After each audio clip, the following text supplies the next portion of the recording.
अस्सलाम वालेकुम स्टूडेंट्स। तो आज की वीडियो में हम टॉपिक नंबर 46 में डिस्कस करेंगे the purpose of risk assessment. आज इसी वन बुक का टॉपिक है कि हमारे पास जो रिस्क असेसमेंट करते हैं उसका पर्पस क्या है। Risk assessment is often legal requirement. ये एक लीगल रिक्वायरमेंट है। एम्प्लॉयर की प्राइमरी रिस्पॉन्सिबिलिटी है कि उसके पास जितनी भी वर्क एक्टिविटीज़ हैं उन तमाम एक्टिविटीज़ के लिए रिस्क असेसमेंट की जाए। काम में क्या ख़तरा होगा, उसको कैसे कंट्रोल करना है या कैसे रिस्क लेवल को मिनिमाइज़ करना है, इस तमाम की एम्प्लॉयर की प्राइमरी रिस्पॉन्सिबिलिटी है। Specific health and safety law often requires. तो जब हम किसी भी इंडस्ट्री में, ऑक्यूपेशनल इंडस्ट्री में काम कर रहे हैं, हमारे ऊपर कुछ लोकल या इंटरनेशनल रूल रेगुलेशंस अप्लाई होती हैं जिनकी बेस पे हमारे लिए रिस्क असेसमेंट करना तमाम एक्टिविटीज़ की मैंडेटरी होता है। Some sort of specific risk assessment carried out. तो जो भी एक्टिविटीज़ होंगी उनके लिए स्पेसिफिक रिस्क असेसमेंट हमें करनी पड़ेगी। This specific risk assessment focus already जो भी हमारे पास स्पेसिफिक कोई टास्क एक्टिविटी है जो हमारी रूटीन एक्टिविटीज़ से हट के होगी, उनके लिए हमें स्पेशल एक्सपर्टीज़ के साथ हमारी रिस्क असेसमेंट परफॉर्म करनी पड़ेगी। फॉर एग्जांपल, अगर हमने किसी भी हैजार्डियस सब्सटेंसेस से काम करना है तो हमें कॉस्ट रेगुलेशंस को अपने पास गाइडलाइन यूज़ करते हुए उसको फॉलो करते हुए रिस्क असेसमेंट करनी पड़ेगी। इसी तरह अगर हमें फायर की, नॉइज़ की या डिस्प्ले स्क्रीन इक्विपमेंट की रिस्क असेसमेंट करनी है तो उसके रेलिवेंट स्टैंडर्ड्स या रेगुलेशन से हमें वहाँ से फीडबैक लेना पड़ेगा, ताकि उन तमाम एक्टिविटीज़ के जो रिलेटेड इन्फॉर्मेशन है उसको कवर करते हुए तमाम एस्पेक्ट से एक डिटेल रिस्क असेसमेंट हो जो तमाम चीज़ों को कवर कर सके। तो हमारे पास रिस्क असेसमेंट करने का पर्पज़ ये हमारे पास एक लीगल रिक्वायरमेंट है और एम्प्लॉयर की रिस्पॉन्सिबिलिटी है कि तमाम एक्टिविटीज़ की रिस्क असेसमेंट की जा सके। In each case a topic specific risk assessment is required. Topic specific, वो टू द पॉइंट होने चाहिए, जो हमने काम करने एक्टिविटी करनी है उसके लिए होनी चाहिए, because of the technical nature of the hazard. Technically हर काम के साथ जो उसके एसोसिएटेड हैज़र्ड्स होंगे वो डिफरेंट होंगे, तो हर जॉब स्पेसिफिक रिस्क असेसमेंट होनी चाहिए, उसमें उसके रिलेटेड तमाम हैज़र्ड को आइडेंटिफाई कवर किया जा सके।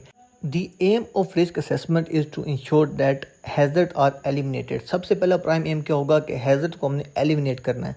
अगर हम एलिमिनेट नहीं कर पा रहे, और रिड्यूस रिस्क मिनिमम लेवल, जिसको हम अलार्म लेवल भी बोलते हैं, तो हमने उस खतरे से जो रिस्क लेवल है उसको as low as reasonably practicable level तक लेके आना है कि हम उस रिस्क लेवल पे काम सेफली एग्जीक्यूट कर पाते हैं। The objectives of risk assessment are to prevent death and personal injury. Other types of lost incident, हमारे पास अगर कुछ इंसिडेंट होगा तो LTI होगी, हमारा प्रोडक्शन टाइम लॉस हो सकता है। ब्रीच ऑफ स्टेट लॉ, तो हमने किसी भी इंटरनेशनल या लोकल रेगुलेशंस हैं उसके ब्रीच को भी कवर करना है। The direct and indirect cost that follow on from accident, अगर कोई एक्सीडेंट होता है तो डायरेक्ट एंड इनडायरेक्ट कॉस्ट हम ऑलरेडी लास्ट वीडियो में डिस्कस कर चुके हैं, उसको तमाम को कवर करने के लिए मेन ऑब्जेक्टिव्स हमारे होंगे कि हमने डेथ को, इंजरी को प्रिवेंट करना है, लॉसेस को रोकना है, कोई भी हमारे पास स्टेट का लॉ ब्रीच ना हो, और उसके बाद हमने डायरेक्ट और इनडायरेक्ट कॉस्ट को कवर करना है। तो ये हमारे पास ऑब्जेक्टिव है जिसकी वजह से हमने रिस्क असेसमेंट परफॉर्म करनी है। नेक्स्ट जो इंपॉर्टेंट चीज़ आती है रिस्क असेसमेंट में, वो हमारे पास है सुइटेबल एंड सफिशिएंट असेसमेंट। हमारे पास असेसमेंट टू द पॉइंट होनी चाहिए और इनफ होनी चाहिए। A risk assessment should be suitable and sufficient. In the other word, it should be good enough to fulfil legal requirement and prevent injuries and ill health from happening. जो legal उसके aspects हैं वो भी cover करें, और actually जो खतरात हैं हमारी एक्टिविटी में उसको भी कवर करना चाहिए। ये चीज़ डिपेंड करेगा नेचर ऑफ द जॉब पे। अगर हमने एक रिटेल शॉप की रिस्क असेसमेंट करनी है तो उसमें हमारे पास कम्प्लेक्स एरिया नहीं होगा, हमारे पास एक सिंपल रिस्क असेसमेंट जनरेट होगी।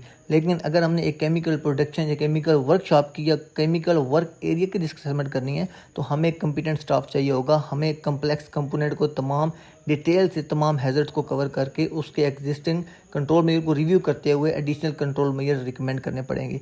अगर इसको मैं आसान अल्फाज में समझाऊं तो अगर हमने वर्क एट हाइट की रिस्क असेसमेंट करनी है तो हमारे पास सिर्फ हाइट से गिरने का ख़तरा नहीं होगा, हमारे पास सबसे पहला ख़तरा होगा कम्पिटेंट वर्कर है या नहीं है, उसने हाइट पे काम किया या नहीं किया। दूसरा, मेडिकल फिटनेस टू वर्क, अगर वो हाइट पे जाके हाइट फोबिया हो वहाँ से गिर सकेगा। उसके बाद हमारी जो स्कैफोल्डिंग है प्रॉपरली सेफली एग्जीक्यूट इरेक्ट होनी चाहिए। उसके बाद स्कैफोल्डिंग इंस्पेक्शन होनी चाहिए। उसके बाद स्कैफोल्डिंग कोलैप्स हो सकती है, हमारे आदमी हाइट से गिर सकता है, हमारा आदमी हाइट पे चढ़ते हुए गिर सकता है, हमारे पास टूल ऊपर से गिर सकता है, हमारे पास नीचे साइमोप्स हो सकता है, ड्रॉप जोन बैरिकेड करना है, हमारे पास उस एरिया में फायर के चांसेस हो सकते हैं, हमारे पास उस एरिया में कुछ और एडिशनल हैज़र्ड्स हो सकते हैं, टॉक्सिक गैस हो सकती है। तो हमारे पास एक सफिशिएंट और सूटेबल रिस्क असेसमेंट वो होगी जिसके अंदर लीगल रिक्वायरमेंट के एडिशन तमाम एरिया के स्पेसिफिक हैज़र्ड को कवर किया जाएगा, उसके कंट्रोल में आइडेंटिफाई किए जाएंगे, तभी उस रिस्क असेसमेंट का हमें फ़ायदा हो सकता है, हमारे लिए फेवरेबल हो सकती है। तो उम्मीद करता हूँ ये वीडियो आपको समझ आ चुकी होगी। अगर आपका कोई भी क्वेश्चन है इस टॉपिक के बारे में तो आप कमेंट सेक्शन में मुझसे पूछ सकते हैं। नेक्स्ट वीडियो में हम 5 steps of risk assessment discuss करेंगे। आपसे रिक्वेस्ट करूंगा कि मेरे चैनल को सब्सक्राइब करिएगा और बेल आइकन दबाना ना भूलिएगा, और इस वीडियो को लिंक अपने उन तमाम दोस्तों के साथ शेयर करिएगा जो निबोश IGC को उर्दू या हिंदी ज़बान में समझना चाह रहे हैं। आपके वक्त देने का बहुत शुक्रिया।